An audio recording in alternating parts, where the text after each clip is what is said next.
Now, he's the country's most senior civil servant, not a man you often see in public, far less being given a rough ride by MPs. But that was what happened to the Cabinet Secretary, Sir Jeremy Hayward, when he appeared before the Public Administration Committee to defend his inquiry into the plebgate affair. Sir Jeremy admitted that there were unanswered questions, including the possibility of a gigantic conspiracy in the allegations against the government chief whip at the time, Andrew Mitchell. But he and the Prime Minister had decided to let matters rest. Our political correspondent Michael Crick reports. Sir Jeremy Hayward this afternoon, with the man who replaced Andrew Mitchell as Chief Whip, walking up the street not far from where the notorious dispute took place last September, which caused Mr Mitchell to lose his job. I'm Jeremy Hayward, the Cabinet Secretary. Today, Sir Jeremy, probably the third most powerful man in Britain, was under scrutiny for the way he handled that affair. Andrew Mitchell has always denied calling the policeman in Downing Street effing plebs. Today, the Cabinet Secretary declared Mitchell could have been the victim of a big conspiracy, but he hadn't thought he should investigate that idea further. No, I think we accepted that there were unanswered questions, including the possibility of a gigantic conspiracy or a small conspiracy.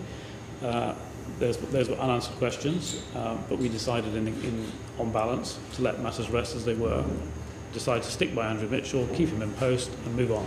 That was the decision taken. That was last September when David Cameron asked Hayward to look into this email, first made public by Channel 4 News dispatches only last month, and a second email, both sent by a man in Ruislip claiming to be an ordinary bystander who'd heard Mitchell utter that damaging plebs phrase. Hayward contacted the man. He refused to talk, so he sent John Randall, the man's MP and Deputy Chief Whip, to question him. He was specifically asked whether he had any links with the police or with the media, because clearly that was an issue in our minds, and he denied that. So that was probably the least satisfactory bit of the inquiry, because I wasn't able to see him myself. But John Randall did see him and gave me that account. Crucially, Hayward's brief inquiries failed to unearth the amazing fact the Ruislip emailer was a serving policeman in the specialist force, whose duties include guarding Downing Street. Hayward also viewed the CCTV footage from that night, pictures only made public by Channel 4 3 weeks ago, and he concluded they were inconsistent with the Ruislip man's emails.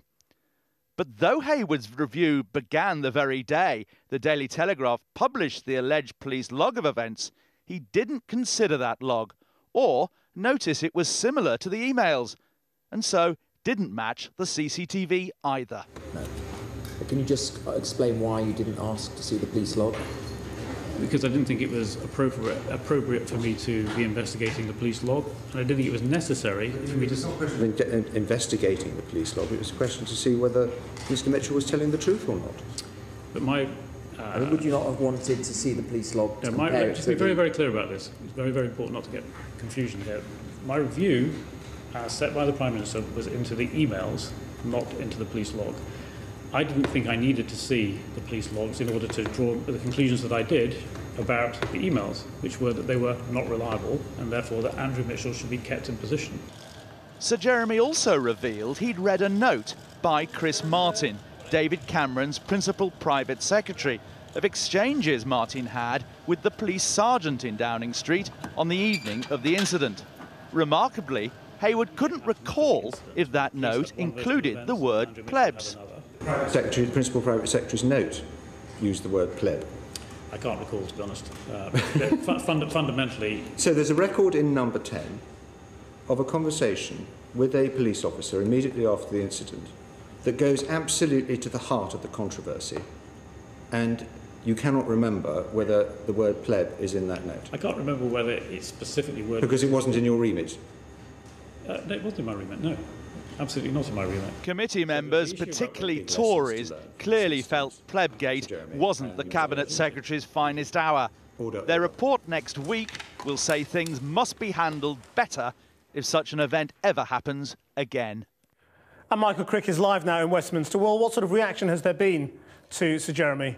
Well, I think members of the committee feel that he just didn't ask enough questions, he didn't take enough initiative, and in particular that he didn't do enough to bolster Andrew Mitchell's position and indirectly, of course, to help David Cameron. They feel that listening to him, he sounded like a low-grade, grade 7 civil servant, as one member of the committee put it, rather than the all-powerful cabinet secretary that, of course, he is.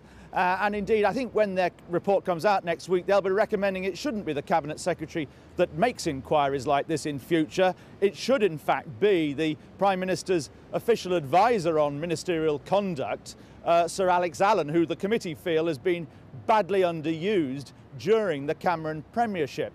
But another theme of today was, why was it that the Cabinet Office was so slow to release the CCTV footage, which of course eventually we showed on Channel 4 News and Dispatches just before Christmas? My view is that if it had been released at the time of Haywood's review, it would have changed the whole climate, swung opinion very much in favour of Andrew Mitchell's account of events, and he probably would have kept his job. Thanks, Michael.